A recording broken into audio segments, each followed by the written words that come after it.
Hello everyone, आप सभी का स्वागत है आपके अपने और फेवरेट चैनल एडुटैप में। हम यहाँ पर FCI AG3 की तैयारी कर रहे हैं, जिसमें आज जनरल साइंस का जो टॉपिक है biotic and abiotic components part number 2। Part number 1 में हमने ऑलरेडी ये कंप्लीट किया है कि बायोटिक क्या होते हैं और एबायोटिक क्या होते हैं। तो एक बार और देख लेते हैं, आपका रिवाइज भी हो जाएगा। और मुझे लगता है आपने पार्ट नंबर 1 पूरा लास्ट तक देखा होगा।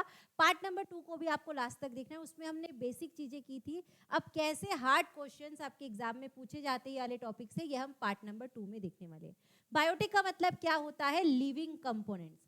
जिस भी चीज में जान है, जो लिविंग है, वो किसके अंदर आते हैं? बायोटिक कंपोनेंट्स के अंदर आते हैं। और एबायोटिक का मतलब होता है नॉन लिविंग कंपोनेंट्स। और ये दोनों ही जरूरी है हमारे इकोसिस्टम के लिए। बायोटिक और एबायोटिक कंपोनेंट्स मिलकर क्या बनाते हैं? इकोसिस्टम बनाते हैं। ये सारी बातें हमने पार्ट नंबर 1 में की थी। अब इसके आगे के जो हार्ड लेवल के क्वेश्चन है आज हम पार्ट नंबर 2 में देखने वाले हैं। उसके पहले अगर आपने यूट्यूब चैनल को सब्सक्राइब नहीं किया है तो जल्दी से सब्सक्राइब कर लेंगे और साथ ही साथ टेलीग्राम चैनल को भी ज्वाइन कर लेंगे, ठीक है। और आपकी जो डेली क्लास होती है वीक में 5 डेज होती है। 2 PM आपको शेड्यूल बनाकर रखना है, आपको अलार्म लगाकर रखना है कि 2 PM आपकी FCI AG3 की क्लासेस होती है। मंडे और ट्यूसडे को जनरल स्टडीज दीपक सर लेते हैं, वेडनेसडे को मेरी जनरल साइंस की क्लास होती है, थर्सडे को टेक्निकल में ARD botany zoology Shavani ma'am आपको पढ़ाते हैं, फ्राइडे में अकाउंट सब्जेक्ट आपको संतोष सर पढ़ाते हैं। इसी तरीके से वीक में 5 डेज आपकी क्लास होती है। बढ़ते हैं सबसे पहले क्वेश्चन की तरफ। फर्स्ट क्वेश्चन हमारा ये, what is the role of decomposers in an ecosystem. Ecosystem में डीकंपोजर्स का क्या काम होता है? एग्जांपल लेकर चलते हैं कि जैसे हमारे घर के सामने जो स्वीपर्स होते हैं, जो कचरा उठाने वाले लोग रहते हैं, वो ही क्या है? इकोसिस्टम में डीकंपोजर्स की तरह। डिकम्पोजर्स क्या करते हैं? जब भी प्लांट्स और एनिमल्स मर जाते हैं, जब भी जो डेड प्लांट्स और एनिमल्स रहती है, उनकी बॉडी को ब्रेक डाउन करने का काम कौन करता है? डिकम्पोजर्स करते हैं। तो यहाँ पर लिखा है दे प्रोड्यूस ऑक्सीजन, बिल्कुल गलत। ऑक्सीजन प्रोड्यूस कौन करता है? प्लांट्स करते हैं, ऑटोट्रॉप्स करते हैं। यहाँ पर ये वाला गलत हो गया। नेक्स्ट आपको पूछा है they break down organic matter, बिल्कुल सही कि ये क्या करते हैं? ऑर्गेनिक मैटर का ब्रेक डाउन करते हैं। कौन करता है? डिकम्पोजर्स करते हैं। They provide energy directly to producers, गलत। प्रोड्यूसर्स को एनर्जी किससे मिलती है? सनलाइट से मिलती है, सन से मिलती है। फिर ये प्लांट्स क्या करते हैं? प्रोड्यूसर्स क्या करते हैं? सनलाइट का यूज करके फोटोसिंथेसिस करते हैं और केमिकल एनर्जी में कन्वर्ट करते हैं। आंसर क्या हो जाएगा? Option number B. अब चलते वापस से डिकम्पोजर्स में। डिकम्पोजर्स ने क्या किया? ऑर्गेनिक मैटर को ब्रेक डाउन तो कर दिया, फिर क्या फॉर्म हो रहा है? न्यूट्रिएंट्स फॉर्म हो रहे हैं। ये भी आपको ध्यान रखना है। तो इसीलिए इसे क्या कहा जाता है? रिसाइक्लर्स भी कहा जाता है। डिकम्पोजर्स का दूसरा नाम क्या है? रिसाइक्लर्स, क्योंकि ये क्या करते हैं? न्यूट्रिएंट को वापस से किसमें भेज देते हैं? सॉइल में भेज देते हैं और प्लांट्स वापस से ग्रो हो जाते हैं, प्लांट की अच्छे से डेवलपमेंट होती है।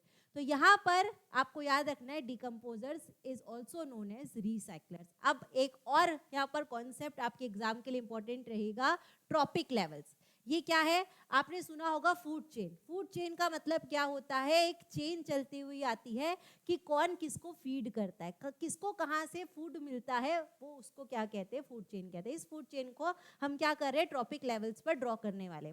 फर्स्ट ट्रॉपिक लेवल पर कौन आता है? प्रोड्यूसर्स आता है। फर्स्ट ट्रॉपिक लेवल पर कौन आते हैं? प्रोड्यूसर आते हैं, प्लांट्स आते हैं। वो क्या करते हैं? फोटोसिंथेसिस करके फूड प्रिपेयर करते हैं। इस प्लांट्स को कौन खाता है? हर्बीवोर्स खाते हैं।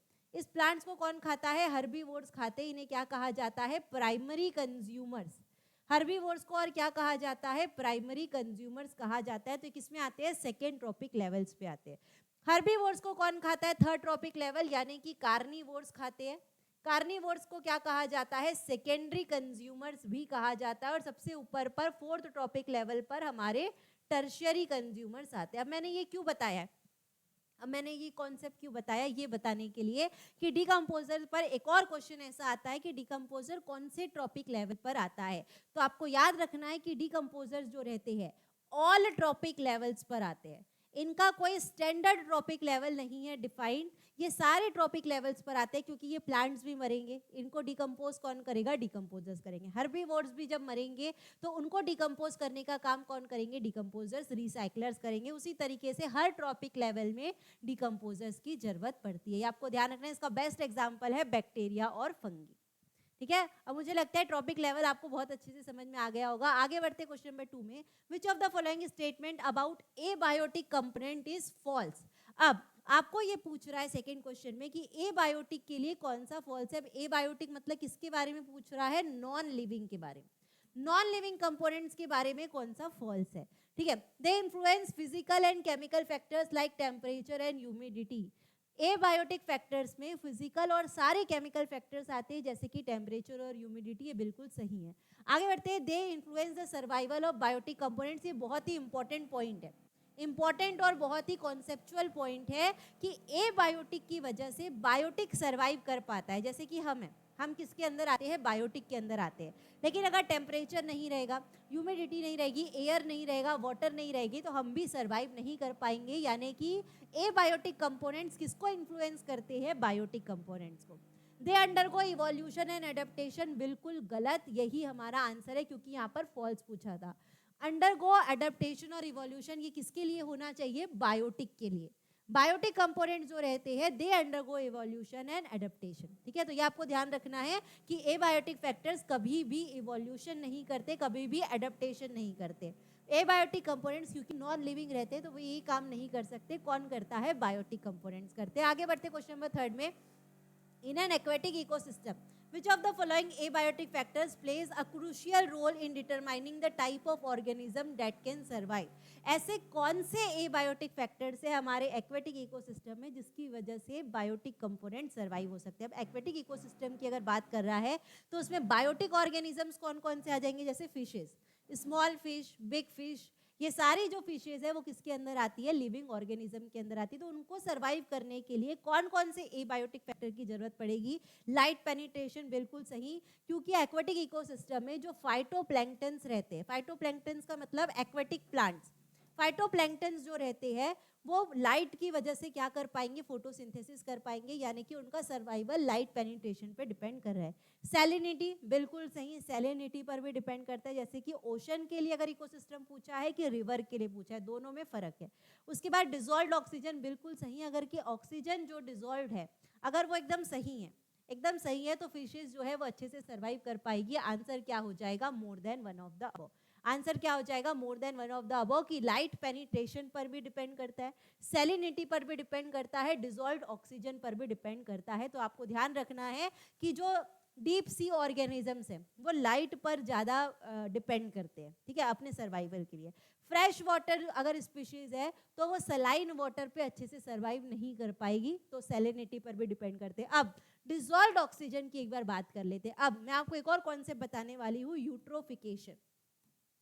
एक और कॉन्सेप्ट यहाँ पर आपको क्लियर रखना है यूट्रोफिकेशन का, ठीक है। यूट्रोफिकेशन क्या होता है कि जब एक्सेस न्यूट्रिएंट्स क्या होते हैं, एक्सेस न्यूट्रिएंट्स जब फार्मर्स जो रहते हैं अपने खेतों में, अपने फील्ड्स में क्या करते हैं, बहुत सारे पेस्टिसाइड्स डालकर रखते हैं। पेस्टिसाइड्स या फर्टिलाइजर्स जो डालकर रखते हैं उसमें क्या रहता है, नाइट्रोजन, फॉस्फोरस, ये जो सारे न्यूट्रिएंट्स है ये रेन से, जब रेनिंग होती है तो ये जो न्यूट्रिएंट्स है ये फ्लो होकर कहाँ पर आ जाते हैं, वाटर बॉडीज में आ जाते हैं और न्यूट्रिएंट्स की मात्रा बढ़ जाती है। न्यूट्रिएंट्स जो हो जाते हैं एक्सेस अमाउंट में हो जाते हैं कहाँ पर, वाटर बॉडीज में। अगर न्यूट्रिएंट्स बढ़ जाएंगे तो ऑक्सीजन का जो डिसॉल्व्ड ऑक्सीजन है वो क्या हो जाएगा, लो हो जाएगा। न्यूट्रिएंट्स बढ़ने की वजह से ऑक्सीजन जो है वो कम हो जाएगा और फिशेज जो है वो सांस नहीं ले पाएंगे बराबर से और फिशेज जो है मर जाएंगी, फिशेज जो हो जाएगी मर जाएगी। तो डिसॉल्व्ड ऑक्सीजन पर भी डिपेंड कर रहा है कि फिशेज जो है वो सर्वाइव करेगी कि नहीं करेगी। ये जो पूरा केस है इसे क्या कहा जाता है, यूट्रोफिकेशन। यूट्रोफिकेशन को दूसरे वर्ड्स में क्या कहते हैं, excess of nutrients in water bodies. Excess of nutrients in water bodies, यही क्या कहलाता है, यूट्रोफिकेशन। आगे बढ़ते क्वेश्चन नंबर 4 में, which of the following biotic component directly impact carbon cycle in an ecosystem. Carbon हमारे जो एटमॉस्फेयर है, कार्बन साइकिल का मतलब क्या है कि कार्बन कैसे यूज हो रहा है या कैसे इवॉल्व हो रहा है, उसे क्या कहते हैं, कार्बन साइकिल। अब देख लेते हैं हर्बीवोर्स। हर्बीवोर्स का डायरेक्टली कोई लेना देना नहीं है कार्बन से। डीकम्पोजर्स क्या करते हैं, जब भी वो ऑर्गेनिक मैटर को ब्रेक डाउन करते हैं, हमने फर्स्ट क्वेश्चन में देखा कि डीकम्पोजर्स क्या करते हैं, डेड प्लांट्स और एनिमल्स की बॉडी को डीकम्पोज करने का काम करते हैं। तो जब भी वो ये डीकम्पोज कर रहे हैं तो कार्बन डाइऑक्साइड को रिलीज करते हैं। कार्बन डाइऑक्साइड को क्या करते हैं, रिलीज करते हैं। और फोटोसिंथेसिस, फोटोसिंथेसिस में क्या होता है, कार्बन डाइऑक्साइड यूज होता है। फोटोसिंथेसिस में क्या होता है, प्लांट्स क्या करते हैं, कार्बन डाइऑक्साइड का यूज करते हैं, सनलाइट का यूज करते हैं, और वो क्या फॉर्म करते हैं, ग्लूकोज और ऑक्सीजन। ये मैंने आपको पहले पार्ट्स में भी समझाया है, ठीक है। तो इन दोनों ही केस में, डीकम्पोजर्स और फोटोसिंथेटिक प्लांट, दोनों ही केस में ये किस पर डिपेंड हो रहे हैं या किसको इम्पैक्ट कर रहे हैं, कार्बन साइकिल को। तो आंसर क्या हो जाएगा हमारा, more than one of the above, ठीक है। तो आपको याद रखना है कि डिकम्पोजर्स क्या करते हैं, ऑर्गेनिक मैटर को डिके करने के टाइम कार्बन डाइऑक्साइड को रिलीज करते हैं, और फोटोसिंथेटिक प्लांट कार्बन डाइऑक्साइड का यूज करते हैं। तो दोनों ही किसके फैक्टर्स है, कार्बन साइकिल के। आगे बढ़ते क्वेश्चन नंबर 5 में, which abiotic factor is most likely to directly affect energy flow and ecosystem. Energy flow को कौन अफेक्ट करता है हमारे इकोसिस्टम में, विंड स्पीड। विंड स्पीड पर ज़्यादा डिपेंड नहीं है या डायरेक्टली डिपेंड नहीं है, ह्यूमिडिटी पर भी डायरेक्टली डिपेंड नहीं है, लेकिन जो एनर्जी है वो जो मेन फोकस करती है किस पर करती है, सनलाइट। अब क्यों कर रही है, आंसर क्या हो जाएगा इसका, बी हो जाएगा, सनलाइट। क्यों, प्लांट्स जो है, प्लांट से ही हमारी इकोसिस्टम स्टार्ट होता है। प्लांट्स अगर नहीं रहेंगे तो हमारी आगे फूड चेन नहीं कैरी फॉरवर्ड हो पाएगी। तो प्लांट्स को खाना बनाने के लिए, प्लांट्स को फूड प्रिपेयर करने के लिए, फोटोसिंथेसिस करने के लिए किस पर डिपेंड होना पड़ता है, सनलाइट पर डिपेंड होना पड़ता है। अगर इसको सनलाइट नहीं मिलेगा, प्लांट्स को रात के समय सनलाइट नहीं मिलता, तो प्लांट्स रात में फोटोसिंथेसिस नहीं कर पाते। अगर उसको पूरे टाइम सनलाइट नहीं मिलेगा तो वो फूड प्रिपेयर नहीं कर पाएगी और आगे एनर्जी फ्लो नहीं होगा। इसे कौन खाता है, हर्बीवोर्स खाते हैं। हर्बीवोर्स को कार्निवोर्स खाते हैं। किसी के पास एनर्जी नहीं जा पाएगी, तो डायरेक्टली किस पर डिपेंड करता है, एनर्जी फ्लो सनलाइट पर डिपेंड करता है, ठीक है। तो आपको यहाँ पर ध्यान रखना है कि सनलाइट जो है वो प्राइमरी एनर्जी सोर्स है, उसके बिना हमारी फूड चेन स्टार्ट नहीं होती या उसके बिना प्लांट्स फूड प्रिपेयर नहीं कर पाते, ठीक है। उसके बाद ये ह्यूमिडिटी, विंड स्पीड, वो थोड़ा बहुत इफेक्ट करती है, लेकिन जो मेन फोकस रहता है सनलाइट पर रहता है, ठीक है। आगे बढ़ते क्वेश्चन नंबर 6 में, which of the following abiotic factor is limiting factor in desert ecosystem. Desert जैसा ही वर्ड आ रहा है, जैसे ही वर्ड डेजर्ट आता है हमें समझ में आ जाता है कि डेजर्ट जो एरिया रहता है उसमें जो वाटर रहता है वो एकदम कम रहता है या वाटर एकदम लिमिटेड रहता है। तो हमें यहाँ पर तुरंत आंसर मिल गया है कि डेजर्ट इकोसिस्टम में कौन सा एबायोटिक फैक्टर लिमिटेड रहता है, वाटर अवेलेबिलिटी। वाटर जो रहता है वहां पर अवेलेबिलिटी उसकी एकदम कम रहने की वजह से वो उसका लिमिटिंग फैक्टर है, ये आपको ध्यान रखना है। अब डेजर्ट इकोसिस्टम की अगर बात करें तो आपको ध्यान रखना है कि डेजर्ट इकोसिस्टम में जो प्लांट्स रहते हैं, प्लांट की जो ग्रोथ है और जो एनिमल का सर्वाइवल है वो किस पर डिपेंड करता है, वाटर पर ज़्यादा डिपेंड करता है, क्योंकि वहाँ पर लाइट और कार्बन डाइऑक्साइड तो अवेलेबल रहते, जो अवेलेबल नहीं रहता वो है वाटर, ठीक है। तो वाटर के लिए, वाटर भी जरूरी है वहाँ पर प्लांट्स के लिए फोटोसिंथेसिस करने के लिए। प्लांट्स को फोटोसिंथेसिस के लिए 4 चीज़ों की जरूरत पड़ती है। सनलाइट तो हमने देख लिया, सनलाइट नहीं रहेगी तो एनर्जी फ्लो नहीं होगी, लेकिन अगर वाटर भी कम रहा, अगर वाटर की अवेलेबिलिटी भी कम रहेगी, ठीक है, अगर वाटर जो रहेगा एकदम कम मात्रा में रहेगा जैसे कि डेजर्ट इकोसिस्टम में रहता है, तो प्लांट्स फिर से फोटोसिंथेसिस नहीं कर पाएंगे और वो किसको अफेक्ट करेंगे, डेजर्ट इकोसिस्टम, ठीक है। आगे बढ़ते क्वेश्चन नंबर 7 में, how does an increase in abiotic disturbances like hurricanes affect biotic communities. आपको बताना है कि यहाँ पे जो हरिकेन्स है, हरिकेन मतलब क्या हो गया, एबायोटिक, वो कैसे बायोटिक कम्युनिटीज को अफेक्ट कर रही है, यानी कि एबायोटिक कैसे बायोटिक को अफेक्ट कर रहा है, ये आपको बताना है। तो अगर हरिकेन्स आ रहा है तो बायोडाइवर्सिटी इंक्रीज होगी क्या, बिल्कुल, ये हम कॉमन सेंस यूज कर सकते हैं कि हरिकेन जब आ रहा है तो बायोडाइवर्सिटी, बायोडाइवर्सिटी मतलब अलग अलग different types of species living in an particular area, उसे क्या कहा जाता है, बायोडाइवर्सिटी कहा जाता है। उसमें अलग अलग टाइप के फ्लोरा और फौना जो रहते हैं एक साथ मिलकर रहते हैं, प्लांट्स और एनिमल्स। तो यहाँ पर बायोडाइवर्सिटी में इंक्रीज नहीं होगा। सॉइल फर्टिलिटी इंप्रूव हो जाएगी क्या, बिल्कुल गलत। तो यहाँ पर हमारा आंसर क्या हो जाएगा कि फूड चेन जो है वो डिस्टर्ब हो जाएगी और स्पीशीज पॉपुलेशन जो है वो कम हो जाएगी। तो यहाँ पर जब भी हरिकेन आता है उसका आपको नेगेटिव इफेक्ट देखना है। क्या देखना है, हरिकेन का नेगेटिव इफेक्ट देखना है। तो हम देख पा रहे हैं कि ऑप्शन नंबर ए और सी में पॉजिटिव इफेक्ट हो रहा है और हरिकेन की वजह से नेगेटिव इफेक्ट किसमें हो रहा है कि फूड चेन जो है वो डिस्टर्ब हो रही है, डिस्टर्ब हो रही है और स्पीशीज की पॉपुलेशन कम हो रही है। तो ये आपको ध्यान रखना है कि हरिकेन्स क्या करता है, सारे टाइप के हैबिटाट को डिस्ट्रॉय करता है। डिस्ट्रॉय होने की वजह से हमारा जो बायोटिक कंपोनेंट्स है बहुत ज़्यादा अफेक्ट हो जाते हैं, ठीक है। आगे बढ़ते क्वेश्चन नंबर 8 में, which of the following abiotic factor would have the most significant impact on respiration rate of aquatic organism. अब आपको यहाँ पर बताना है ऐसा कौन सा एबायोटिक फैक्टर है जो रेस्पिरेशन को अफेक्ट करता है। तो अब फिर से दिमाग लगाना है कि रेस्पिरेशन के लिए किसकी जरूरत पड़ती है, ऑक्सीजन की। किसमें दिख रहा है, पीएच ऑफ वाटर नहीं, लाइट इंटेंसिटी नहीं, क्या हो जाएगा, डिसॉल्व्ड ऑक्सीजन लेवल। तो आंसर क्या हो गया इसका, ऑप्शन नंबर बी की जो एक्वेटिक ऑर्गेनिज्म रहते हैं वो डिसॉल्व्ड ऑक्सीजन पर डिपेंड करते हैं। अगर डिसॉल्व्ड ऑक्सीजन कम हो गया तो फिशेज जो है डाई होना स्टार्ट हो जाएगी और वहां पर क्या हो जाएगा, डेड जोन क्रिएट हो जाएगा। क्या क्रिएट होगा, डेड जोन क्रिएट हो जाएगा। और किसकी वजह से होता है, यूट्रोफिकेशन की वजह से। ठीक है, ये आपको ध्यान रखना है। आगे बढ़ते क्वेश्चन नंबर 9 में, which of the following is an example of a biotic factor affecting a biotic component. यहाँ पर भी आपको ए बायोटिक फैक्टर बताना है। तो हमें समझ में आ रहा है कि लायन जो है लिविंग है, ये बायोटिक।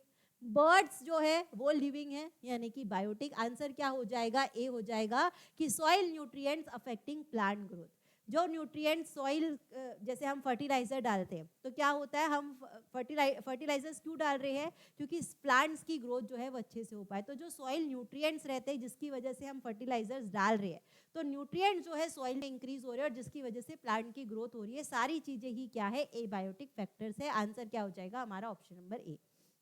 ठीक है, सॉइल न्यूट्रिएंट किसके अंदर आता है, एबायोटिक के अंदर आता है। और वो किसको इन्फ्लुएंस कर रहा है, प्लांट की ग्रोथ को इन्फ्लुएंस कर रहा है यानी कि बायोटिक को। तो हमें क्या बताना था, ऐसा कौन सा एबायोटिक फैक्टर है जो बायोटिक को इन्फ्लुएंस कर रहा है।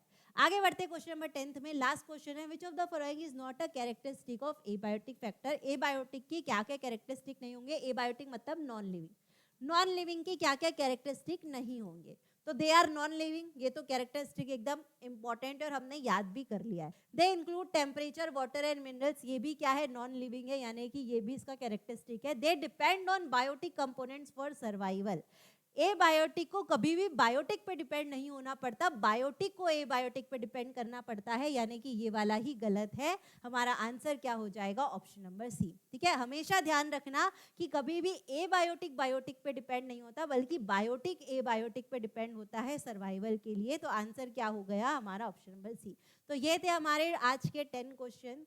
अगर आपने YouTube चैनल को सब्सक्राइब नहीं किया है तो जल्दी से सब्सक्राइब कर लेंगे, साथ ही साथ आपको टेलीग्राम चैनल को ज्वाइन कर लेना है। ठीक है, तो आज के लिए बस इतना ही। आप सभी को thank you, bye, take care and all the best.